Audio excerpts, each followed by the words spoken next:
Hey, welcome back viewers, it's your tech helper. So in today's video I am going to show you how you can modify a gaming controller's chip. So let's start. So guys, you need a U-shaped piece of thin wire as shown in the picture. Now there are many points on a controller's chip.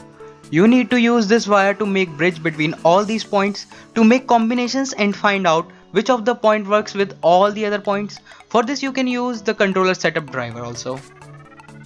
So now we have finally found our common point where we will attach our grounding wire. Now as you can see in the video, this is how we will be going to use our common point. Thank you for watching guys, hit the like button and soon I will be back with another video. So don't forget to subscribe and turning the notifications on.